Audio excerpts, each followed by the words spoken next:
Student, this is Priya. Welcome back to our channel commerce world tutorial. हमने start किया है chapter number 2 utility analysis. उसमें बहुत important question law of diminishing marginal utility हमने finish किया। आज मैं स्टार्ट कर रही हूँ exceptions of law of diminishing marginal utility.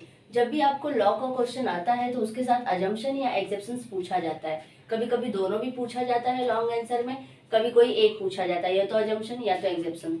Assumption हमने पढ़ा था, अब हम देखते हैं कि एक्सेप्शंस क्या होता है। एक्सेप्शंस मतलब होता क्या है। सबसे पहले एक्सेप्शंस मतलब होता है कि यानी इन लोगों के ऊपर ये लॉ अप्लाई नहीं होता, यानी इनसे हटकर जो लॉ अल्फ्रेड मार्शल ने बनाया है, डीएमयू का लॉ क्या बनाया है कि जितना हमारे पास किसी भी कमोडिटी का स्टॉक इंक्रीज होता जाएगा उतना हमारा इंटरेस्ट उसमें कम होता जाएगा, यानी उससे मिलने वाली मार्जिनल यूटिलिटी उतनी धीरे धीरे डिक्लीन होती जाएगी, डिक्रीज होती जाएगी। ये हमारा लॉ है। तो अब ये एक्सेप्शंस है, मतलब कि ऑड है, ये अलग है। इन सारी चीजों पे अगर ये सारी चीजें हैं हमारे साथ तो इन पे लॉ अप्लाई नहीं होता। मतलब जो law of diminishing marginal utility है, एमयू घटने की जगह बढ़ने लगता है, इसीलिए इसे एक्सेप्शंस में रखा गया है। इसमें फर्स्ट है हॉबीज। हॉबीज सबकी अपनी अपनी हॉबीज होती है, सबका अपना अपना पसंद, लाइक्स डिसलाइक्स होता है। किसी को स्टैम्प्स कलेक्शन पसंद है, किसी को old coins, rare paintings, reading drawing, music, इन सब का शौक है। तो ये सब क्या है, हमारी हॉबीज है। हम इसे अपने फ्री टाइम में करते हैं, और जब हम इसे अपने फ्री टाइम में करते हैं तो हम इससे बोर नहीं होते, ये हमें ज्यादा से ज्यादा प्लेजर देता है। जैसे कि अगर हमें जो पुराने जमाने के पैसे थे, 10 पैसे 20 पैसे, वो हमें मिलते हैं, हमने इतना जमा करके रखा है, लेकिन अगर हमें और मिलेगा, जैसे उसका स्टॉक बढ़ते जाएगा वैसे हमें खुशी होती जाएगी। हमें म्यूजिक का शौक है, हम गाना सुन रहे हैं, अगर हम गाना सुनेंगे तो एक गाने के बाद, दो गाने के बाद हम वापस गाना सुनते जाएंगे, और जितना हम गाना सुनते रहेंगे उतना हमें सेटिस्फेक्शन मिलेगा, उतना हमें सुकून मिलेगा। इसी वजह से हमारा जो एमयू है वो डिक्रीज नहीं होगा बल्कि इंक्रीज होगा। इसलिए जो हमारी हॉबीज है ना, इस हॉबीज में ये जो लॉ है वो इंक्रीज होने लगता है और हमें ज्यादा से ज्यादा प्लेजर देने लगता है, खुशी देने लगता है। इसीलिए ये लॉ यहाँ पे अप्लाई नहीं होता। क्यों अप्लाई नहीं होता? क्योंकि लॉ तभी अप्लाई होगा जब एमयू डिक्रीज होगा, और यहाँ पे क्या होता है, एमयू कंटिन्यूअस इंक्रीज होते जा रहा है, इंक्रीज होगा तो लॉ ऑटोमेटिक फॉल्स हो जाएगा। सेकेंड पॉइंट है माइजर। अब माइजर मतलब क्या होता है स्टूडेंट? माइजर मतलब होता है कंजूस। अब जो कंजूस लोग होते हैं वो लोग क्या करते हैं, पैसा बचाते हैं, पैसा बचाने का काम करते हैं। तो जितना वो पैसा बचाएंगे ना, जितना एक एक रुपया वो बचाएंगे उतना उनको ज्यादा से ज्यादा सेटिस्फेक्शन मिलता जाता है, और मनी ऑफ एमयू क्या होगा, इंक्रीज होते जाएगा। जितना स्टॉक ऑफ मनी, जैसे आज उन्होंने कुछ रुपया बचा लिया, कल बचा लिया, तो उनके पास स्टॉक ऑफ मनी बढ़ते जा रहा है, और स्टॉक ऑफ मनी बढ़ते जा रहा है तो उनका एमयू कम होने की जगह इंक्रीज हो रहा है। और जब हमारा एमयू इंक्रीज होगा, इसका मतलब कि जो ये लॉ है वो भी यहाँ पे वायोलेट्स हो रहा है, यानी यहाँ पे वो ब्रेक कर रहा है हमारे लॉ को।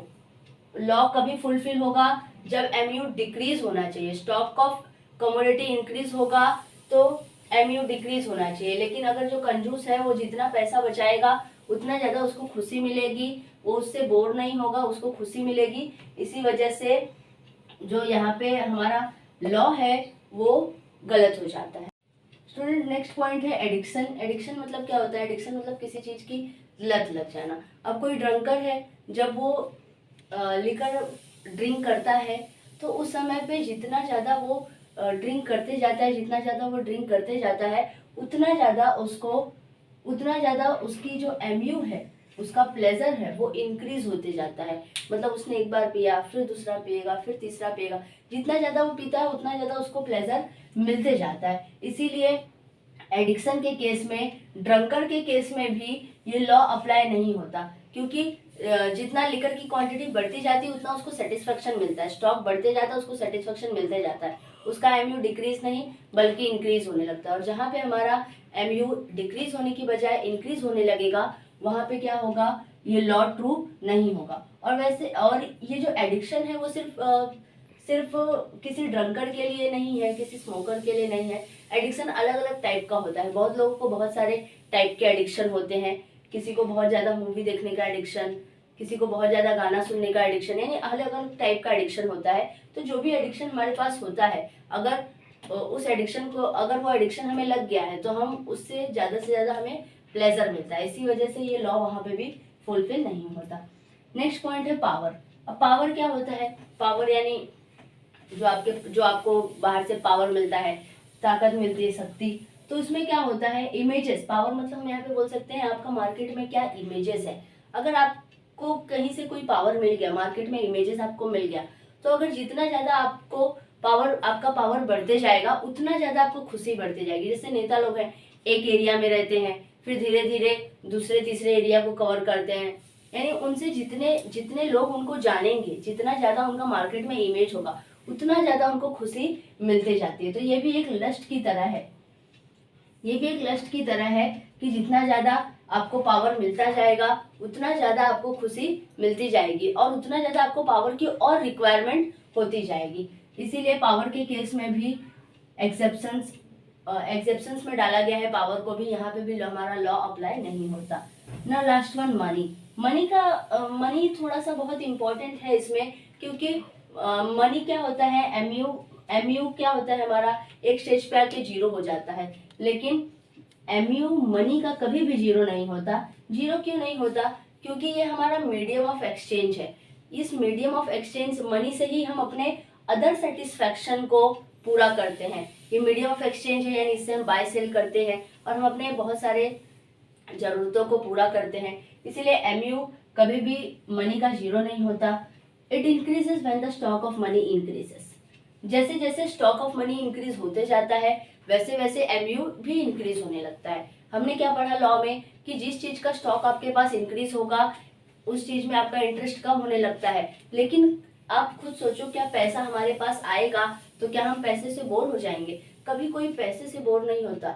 जितना उनके पास पैसा आने लगता है, उतना ज्यादा उनको खुशी होने लगती है। जितना, और हमारा, अगर आपने कभी सेविंग किया होगा तो आपको समझ में आएगा कि जब तक आप सेव नहीं करते, लेकिन कभी आपने थोड़ा सा पैसा जमा कर लिया ना, तो आप धीरे धीरे और ज्यादा पैसा जमा करने के लिए सोचने लगोगे। अगर आपने थोड़ा सा सेव किया तो आपकी हैबिट हो जाएगी सेविंग करने की। तो इसीलिए एमयू से क्या होता है, जितना स्टॉक ऑफ मनी इंक्रीज होगा, उतना ज्यादा हमारी जो यूटिलिटी है वो बढ़ती जाएगी और हमारा प्लेजर बढ़ते जाता है। लेकिन कुछ इकोनॉमिस्ट हैं जिनका कहना है कि ये लॉ, ऐसे तो ये एग्जेप्शंस है, एग्जेप्शंस में मनी को डाला गया है, मतलब ये लॉ मनी पे अप्लाई नहीं होता। लेकिन कुछ इकोनॉमिस्ट हैं जिनका कहना है कि this law also applicable to money too, यानी मनी के ऊपर ये लॉ अप्लाई होता है। उन्होंने ऐसा क्यों कहा है?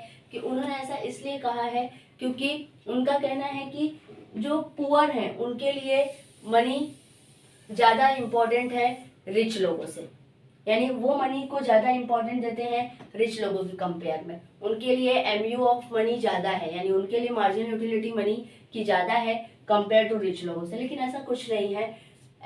मनी तो सबके लिए इक्वल है, चाहे वो गरीब हो चाहे वो अमीर हो। अमीर है तो क्या वो पैसा कमाना छोड़ देंगे? क्या उनके पास पैसा है तो वो और पैसा नहीं लेंगे? ऐसा नहीं है। जो गरीब है उसके लिए भी मनी उनको उतना सेटिस्फेक्शन देता है, जो गरीब है उनके लिए भी ये मनी उतना सेटिस्फेक्शन देता है। तो इसको एक्सेप्शंस में डाला गया है, यानी कि लॉ इस पे मनी पे अप्लाई नहीं होता, लेकिन कुछ इकोनॉमिक्स का कहना है कि अप्लाई होता है। यहाँ पे आपका एक्सेप्शंस ऑफ डीएमयू फिनिश्ड हुआ। स्टूडेंट, आई होप कि आपको समझ में आया होगा। तो फिर मिलते हैं नेक्स्ट वीडियो लेक्चर में नेक्स्ट क्वेश्चन के साथ। तब तक के लिए थैंक यू।